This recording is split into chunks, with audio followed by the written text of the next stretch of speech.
Vice President J.D. Vance scolds European governments about democracy, stealing the spotlight from the Ukraine-Russian peace talks. The threat that I worry the most about vis-a-vis Europe is not Russia, it's not China, it's not any other external actor. And what I worry about is the threat from within, the retreat of Europe from some of its most fundamental values, values shared with the United States of America.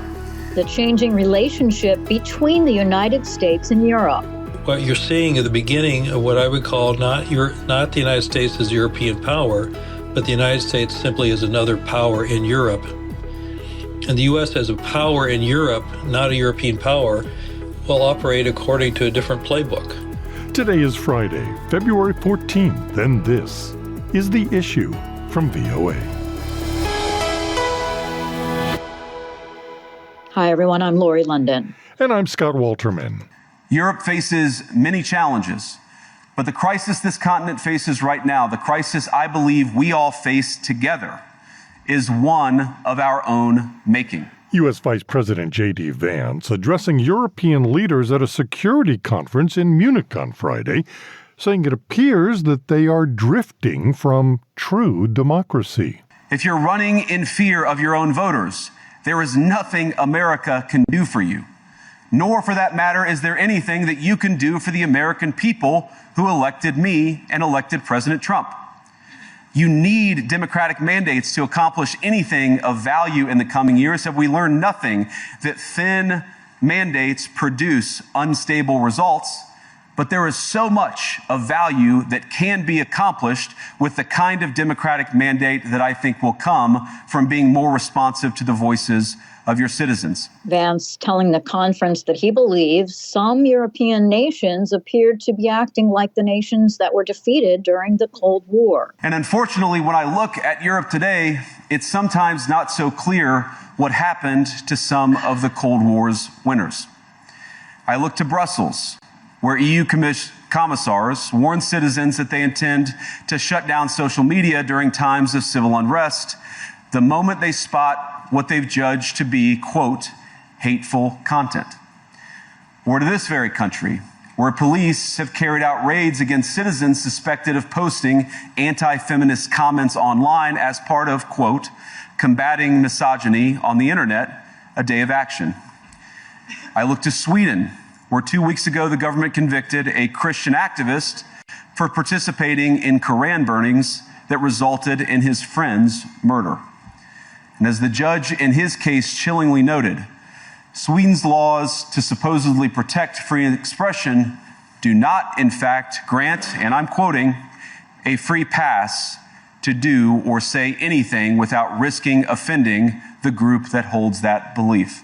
Many European leaders expressed dismay with the vice president's comments, including German Defense Minister Boris Pistorius, who said Vance's comments were unacceptable.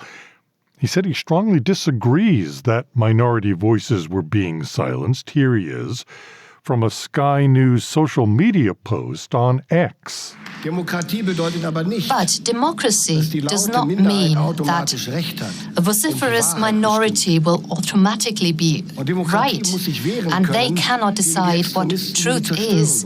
It does not mean that anyone can say anything, and democracy must be able to defend itself against extremists that try to destroy it. I am happy to live in Europe where this democracy is defended every day against its internal and external enemies.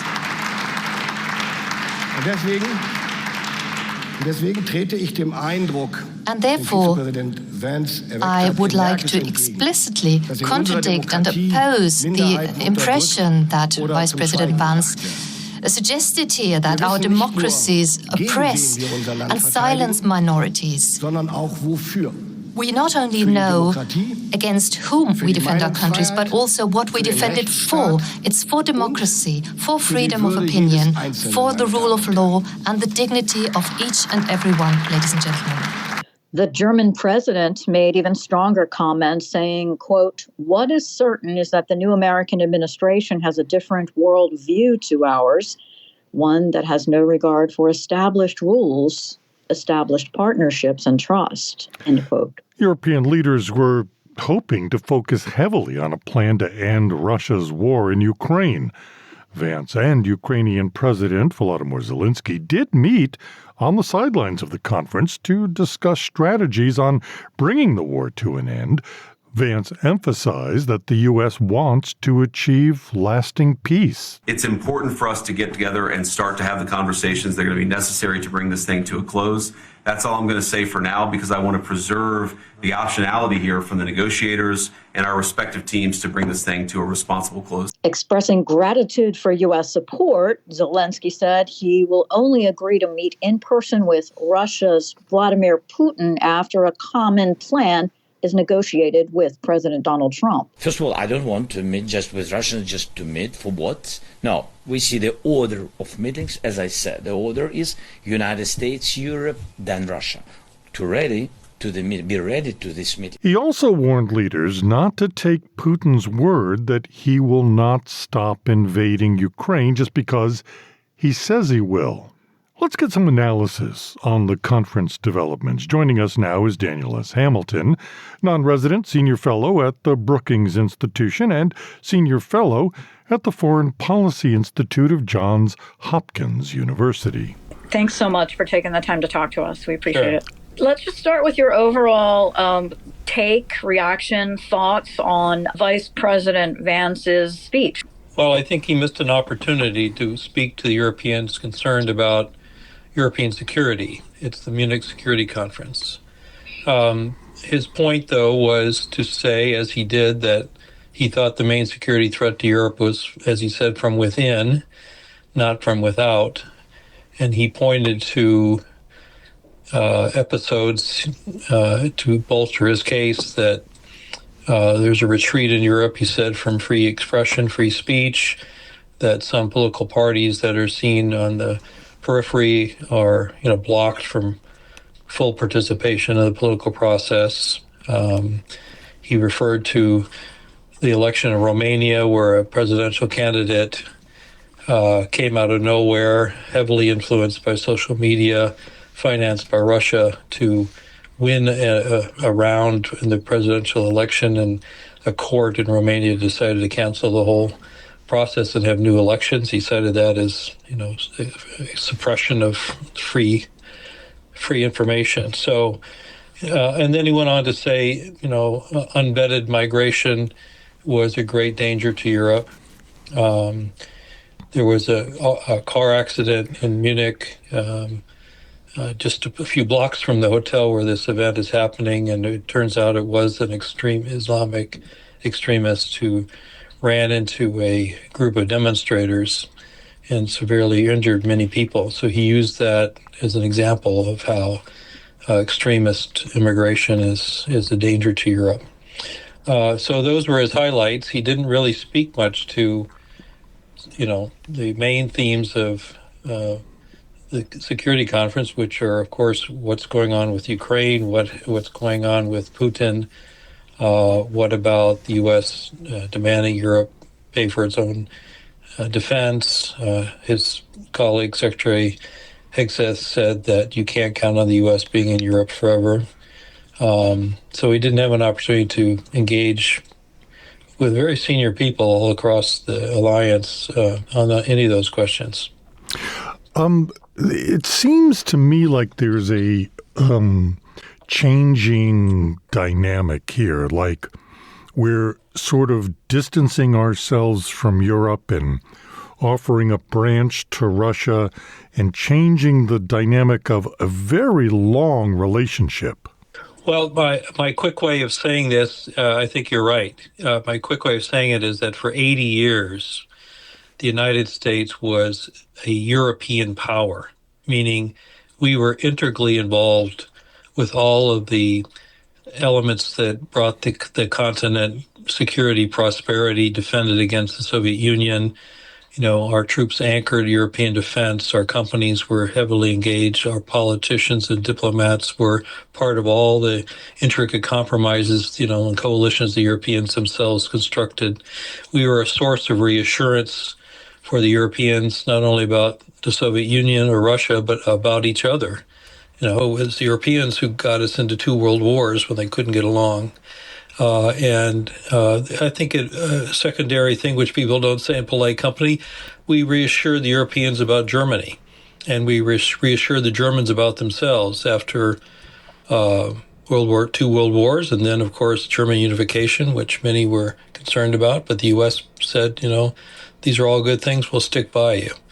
And I believe starting not with the Trump administration, but before that, frankly, there was a sort of a sense in the United States that those kinds of instinctual interests in Europe, that Europe was the center of global order, that an unstable Europe, had ripple effects all around the world, that Europe was not only important, but it was urgent, seemed to fade away. And now what you're seeing at the beginning of what I would call not the United States as a European power, but the United States simply as another power in Europe. And the U.S. as a power in Europe, not a European power, will operate according to a different playbook. It's not necessarily involved in, all the compromises and coalitions the Europeans want to create. It could be as much a source of anxiety for Europe as a source of reassurance. It can play spoiler, not just stakeholder, when it sees it an advantage to do so. It can play the Europeans off against each other rather than to work with the European Union, because it's so easy to do sometimes. And that's a very different United States than the one that the Europeans and generations of Americans have become accustomed to. What about the meeting with Ukrainian President Zelenskyy? Because, as you mentioned, I think the European leaders that were in attendance were definitely wanting to focus on how to end the war. The vice president did meet on the sidelines, but it was sort of confusing what the ultimate message is. Zelenskyy said Trump is key to ending the Russia-Ukraine conflict. So on the one hand, it seems like, he's counting on the U.S. I'm just wondering what your take was on that part of the story. Right.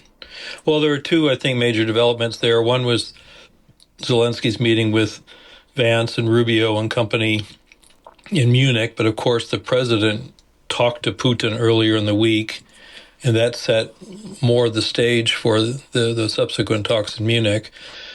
President called Zelenskyy right after he called Putin, so it wasn't that Zelenskyy didn't have a chance to talk to the president directly. So I believe that Zelenskyy went into the meeting with Vance already having had some sense from President Trump sort of where things might be going.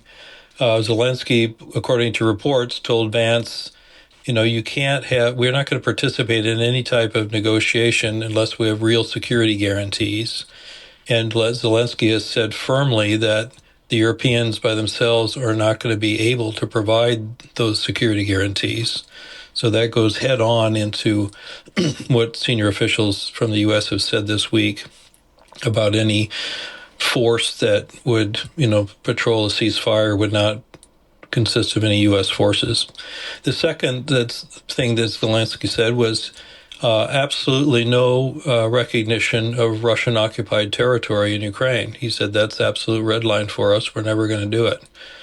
So I think that was his message. I had no indication what Vice President said in response. But, it's just starting into a conversation. I think the other element here that's got all the Europeans at a tizzy is that there's no mention of Europe being part of any of these negotiations, even though the Europeans are going to be asked to, own the result. So there's a lot of drama going on, a lot of anxiety.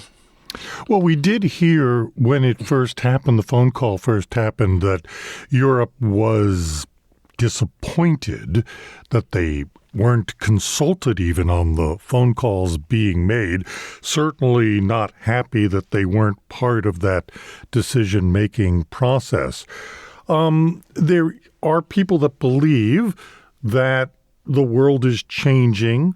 Europe is, for lack of a better word, withering. Its economy 3 decades ago, the European Union's GDP was about 70% of the United States. Today, it's about 50%. There's a concept that the world is becoming more transactional, less dependent on these kind of alliances, something that Trump senses. And do you think he's gambling on the future lies with Russia and China and not Europe so much? This is my personal view. I think the president believes we are in a Hobbesian, world of states competing for power, and that the only sort of peer, countries with whom he should cut deals, the other great powers, are Russia and China. And that's why he acts differently with them than he does with almost anyone else. I don't know. I think I would argue that Europe is just as robust as it has always been. Its share of GDP is smaller because the world itself has grown bigger. It's really the U.S. that's outdistanced everybody if you look at any of those statistics. Europe's doing, quite well in many areas, so I wouldn't downplay them. And the point is simply that if you turn to the other big news this week, of course, all the tariffs and the announcement of more to come, the notion that this relationship is unbalanced because of trade in goods. We have a trade deficit in goods with the European Union, but we have a trade surplus in services trade with the European Union. It doesn't quite balance out, but it's not off kilter. Our deficits with Asia Pacific countries are 3 times what they are with Europe, and yet you don't hear much about that. So there's something else going on that's not really about any of these things. It's simply to, I think, to sort of show who's boss and set people, or disorient them, distract them. That's the president's tactic usually with anybody. Would you say that this is giving China an opening? Well, so far, yes, because you see immediately after Vice President Vance spoke, the Chinese leadership spoke in Munich, and they spoke to the themes of the conference. And they have offered their good services to help bring an end to the war in Ukraine, being the negotiator between Russia and the United States. It seems the president might be entertaining that. They have said to the Europeans, look what you just heard. Why would we have a fight with each other? We're reasonable people. So, if you retreat from some of these commitments with your allies, there's a vacuum, and into the vacuum comes the other great powers. When I heard China speak, it occurred to me, wow, that sounds like we used to sound like. Yes, they chose to be very, diplomatic and conciliatory. Of course, the reality is different, but that's in a stage like that, it's all about posturing and what's your message. And today the message from them was, let's work it out. And the message from the United States was, you guys are hopeless. Well, there was one point at which Vice President Vance actually said to the conference, if you can't do this, he was talking. It was in the part he was talking about. They're suppressing the extreme left and extreme right parties, and he said, we were elected, and if you can't listen to all of your voters, there's nothing we can do for you, and there's nothing you can do for us.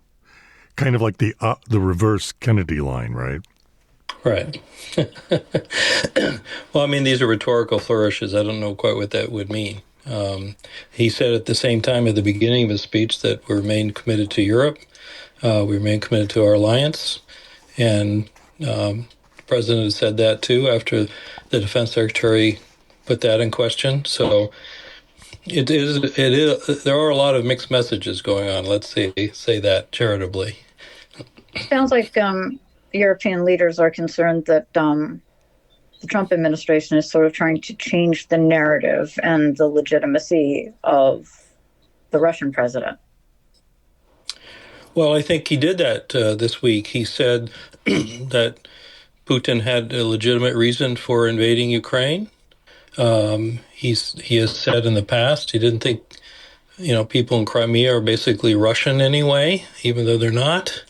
So, he's done that. He said Russia should come into the G8 again, even though Putin is an indicted war criminal. And if he sets foot out of Russia, most countries are obliged to arrest him.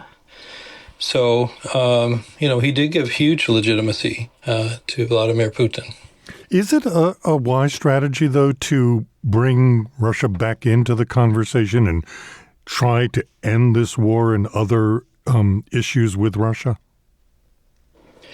Well, no one should ever not want to discuss things with the Russians, but if you're going to negotiate, you don't give away all your leverage, as Secretary Hegseth did earlier in the week by saying Ukraine is never going to join NATO, you can't count on us, we're not going to be there, you have to do all this yourself. Those are half the negotiating points that you'd have in a negotiation. He threw them out the window. They were walked back by the president. Senator Risch, Republican, head of the Senate Foreign Relations Committee, said that was a rookie mistake, he called it. He said he sort of dumped on the defense secretary like he doesn't know what he's doing. That was a Republican. So I think it's early days for this administration. You can see they're not all on message. And at a time of war and a time of great anxiety in Europe, all of that came out this week.